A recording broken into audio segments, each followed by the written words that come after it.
Hoy nos acompaña el director del Instituto Mexicano para la Competitividad, el IMCO, Juan Pardinas, quien ha estado detrás de la ley anticorrupción. Muchísimas gracias, Juan, por venir. Muy buenos días. Carlos, muy buenos días. Bueno, a ver, vamos expediente a expediente, porque si no nos pasamos aquí toda la semana. El programa acaba a las 8:30, ¿no? A las 8, acabar a las 8:30, a lo mejor sí nos da tiempo. Oye, Juan, a ver, el tema de Javier Duarte.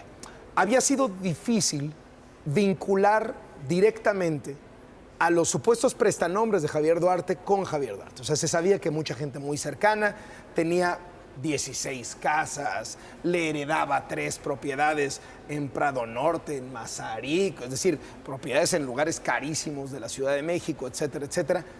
Hoy presentamos este video en donde aparentemente este hombre Mansur, que es uno de los prestanombres, pues ahora sí que lo confiesa. No es una diligencia judicial, es una conversación privada en Vancouver, Canadá, pero parece ser una prueba, a mí me lo resulta periodísticamente por lo menos, contundente del vínculo entre este hombre y Javier Duarte. Y luego habla de los demás, es decir, ¿confirma, te pregunto, la red de prestanombres de Javier Duarte? Creo que es un indicio muy importante y lo que tenemos que enfocarnos para combatir la corrupción en México es que Javier Duarte es como la punta del iceberg. Debajo de él hay toda una red y una estructura que le permite funcionar y le permite enriquecerse a través del servicio público. Entonces, el video de hoy justamente confirma la existencia pues, de un volumen de hielo debajo de la puntita del iceberg que se ve desde afuera. Entonces, el sistema anticorrupción tiene que perseguir, por supuesto, a los gobernadores, pero toda esta estructura, esta red de apoyo que permite y fomenta la corrupción. Oye, Juan, escuchábamos a Margarita Zavala hace unos segundos diciendo, en todos los partidos hay corrupción, unos son más responsables que otros.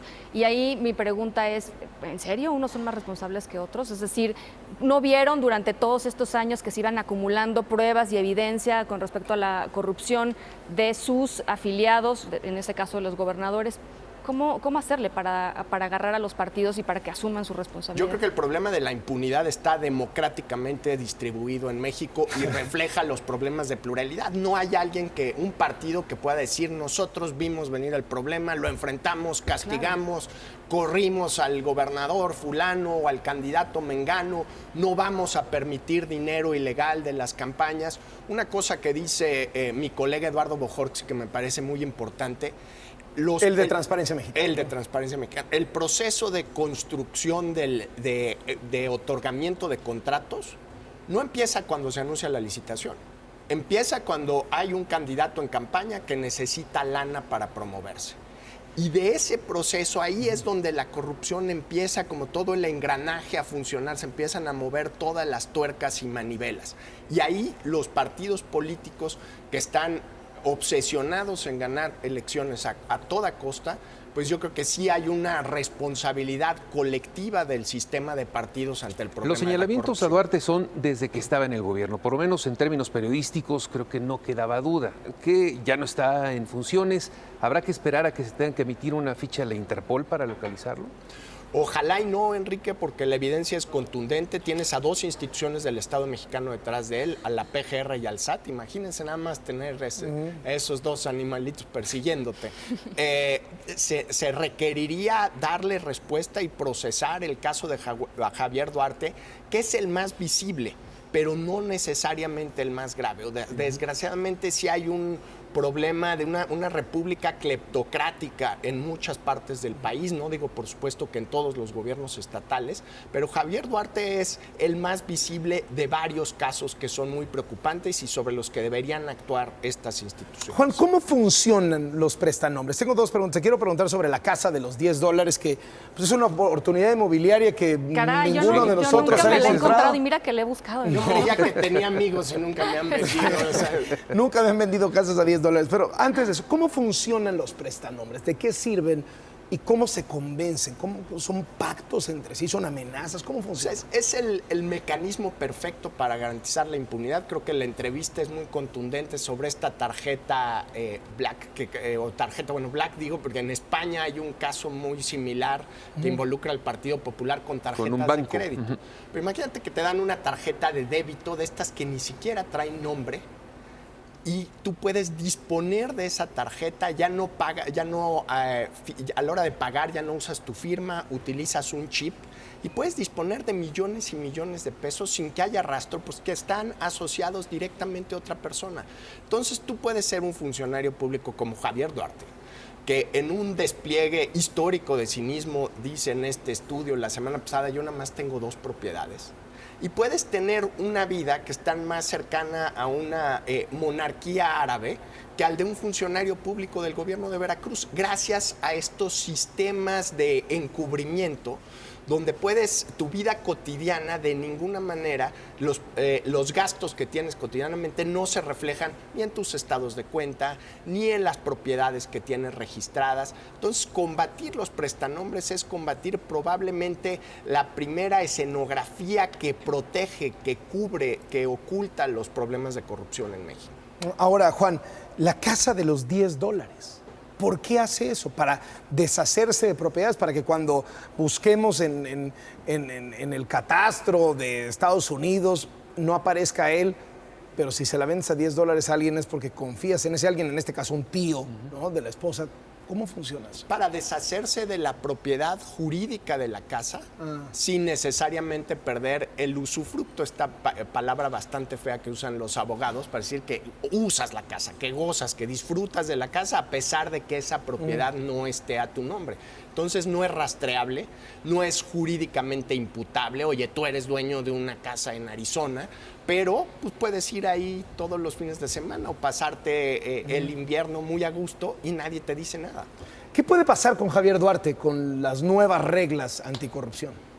Pues lo que debería de pasar y el enorme reto que tiene el Sistema Nacional Anticorrupción es la administración de expectativas, porque todos queremos ver que estos casos se enfrenten a la ley, y no solo se enfrenten a la ley, sino que se enfrenten al castigo, que no haya impunidad. En esencia, que personajes como Javier Duarte acaben en la cárcel. Pero al mismo tiempo estamos construyendo instituciones, todavía no se nombran a los principales encargados del Sistema Nacional Anticorrupción. Entonces es un proceso doble, dar resultados y construir instituciones. No es un desafío fácil, pero dada la crisis nacional que estamos enfrentando sobre este tema, a mí me parece inviable que no se espere dar frutos en el corto plazo, específicamente en casos Juan, en el como caso de Guillermo Padres, señalamientos desde que estaba en el poder, evidencias contundentes del rancho, tantas cosas que había y se dejó pasar. Ahora ya lo están buscando en 190 países, ya está la Interpol metida. Insisto, tiene que pasar todo esto para que haya justicia, tiene que involucrarse a las autoridades del mundo para poder buscar justicia. ¿El caso Padres? Desgraciadamente sí, Enrique, involucrar a las instituciones del mundo y yo creo que involucrar a los ciudadanos de México. Todo lo que estamos viviendo en las últimas semanas a mí me parecería inexplicable sin las elecciones del 5 de junio, en las que más que el PRI haya sido el derrotado, yo creo que los casos más obscenos de corrupción fueron los derrotados. Y el caso de Sonora, el PAN tenía un gobernador corrupto y el PRI le ganó la elección. Ese creo que es el punto de inflexión, el momento de cambio en el combate a la corrupción en México. Ojalá y fuera por toda la evidencia que se ha presentado en medios, por los casos que conocemos bien y hay evidencia no desde hace meses, desde hace años de lo ofensivos que son. Pero ese momento de cambio político creo que ha desatado la posibilidad de que enfrentemos una transformación de a de veras y casos como estos no continúen siendo la regla, sino se transformen en la excepción. Oye, Juan, una de las partes importantes del Sistema Nacional Anticorrupción es la presencia de los ciudadanos ahí, digamos, que es un poco la garantía de todos nosotros de que no va a estar cooptada nuevamente una institución por partidos políticos o por las autoridades. Tú eres parte de un comité seleccionador que va a nombrar, digamos, a los ciudadanos que van a estar ahí representando. ¿Qué criterios van a tomar para nombrar a estos ciudadanos? ¿Qué facultades van a tener estos ciudadanos? ¿Y cómo va a funcionar ahí? Bueno, creo que el primer criterio son mexicanas y mexicanos que representen la honorabilidad, la dignidad, que creo que es parte de la vida cotidiana de muchísimos mexicanos. Ahí estoy profundamente en desacuerdo con el ofensivo comentario del presidente de la República de que quien esté libre de culpa que tire la primera piedra. Creo que hay muchas mexicanas y mexicanos honestos y esos son los que tenemos que buscar para este comité ciudadano. Tenemos que hacer una especie de headhunting, de esfuerzo de encontrar a los mejores y que los mejores vengan, se interesen por este cargo, que no hayan tenido participación política, esos son los criterios de ley. Y a mí lo que me gustaría ver sería perfiles diversos. Por ejemplo, alguien que haya hecho periodismo de investigación, junto a un abogado penalista, claro, junto a un auditor, junto a un académico, junto a un empresario como los que vimos en las entrevistas de que no les han pagado, que haya esta visión que refleje la diversidad de la sociedad mexicana por gente honesta, con voluntad, pues de enfrentar un problema sumamente complejo y intereses pues, poderosísimos. Oye, a mí me gustó mucho la conformación del comité seleccionador. Sí. ¿No? Es decir, está Juan y hay otra. Gente que ha hecho cosas de anticorrupción durante buen tiempo, ¿no? Porque había el temor de que desde el comité seleccionador el asunto fuera por cuotas de partido y demás. Se ve bien, ahora les toca seleccionar y que les salga bien la tarea. Gracias, Juan, por venir. Muchísimas gracias. Juan Pardinas, el director de